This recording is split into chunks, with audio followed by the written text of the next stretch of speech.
However, newer brain imaging studies challenge that assumption.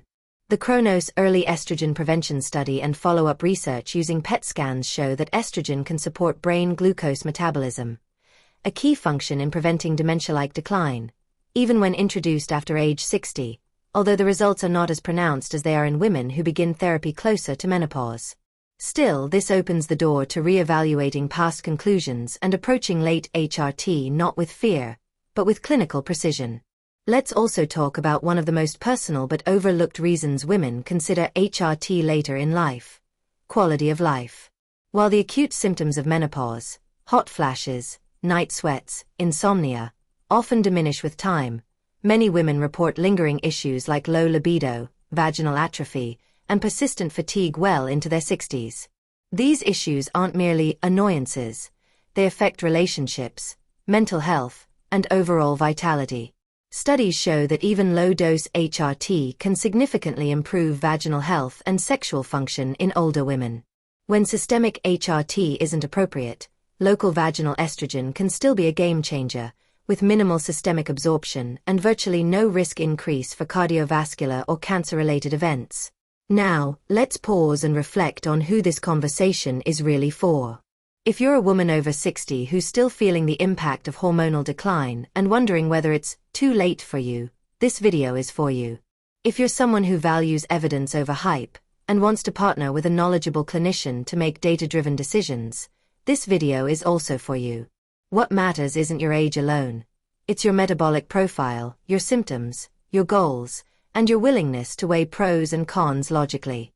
The narrative that HRT is dangerous after 60 is overly simplistic and, frankly, outdated.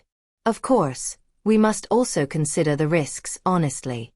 Late HRT initiation may slightly elevate the risk of breast cancer, especially in women with certain genetic markers or with more than 5 years of continuous use. However, we now know that bioidentical hormones, especially estradiol combined with micronized progesterone, are associated with a much lower risk profile than older synthetic versions. It's also essential to understand the absolute risk, not just the relative risk.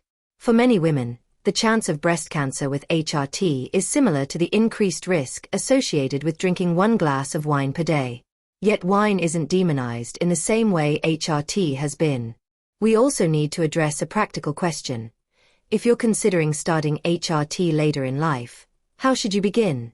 The first step is always a comprehensive medical evaluation. This includes hormone testing, cardiovascular assessment, bone density scans, and a review of your personal and family medical history. A well-informed practitioner will not simply look at your age, but at the entire constellation of data. From there, dosing should begin conservatively. Many protocols recommend starting with the lowest effective dose and slowly adjusting based on symptom response and lab results. Transdermal applications and vaginal estriol are often the preferred delivery methods for older women due to their safety profiles. An often underestimated benefit of late-onset HRT is the psychological impact.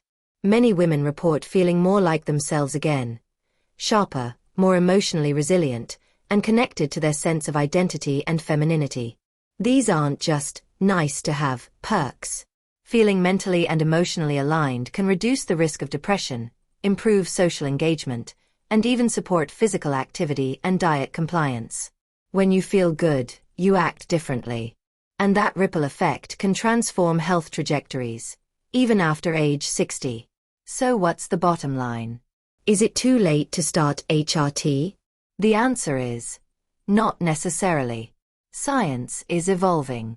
And just like medicine shouldn't be ruled by fear, your choices shouldn't be limited by outdated data.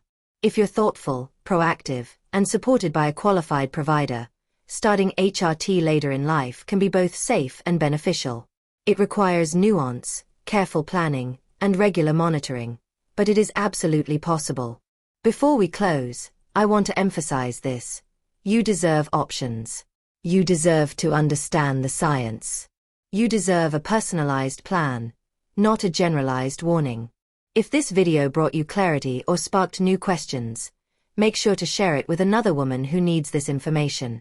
Subscribe for more evidence-based content that empowers you to make the best decisions for your body, your health, and your future.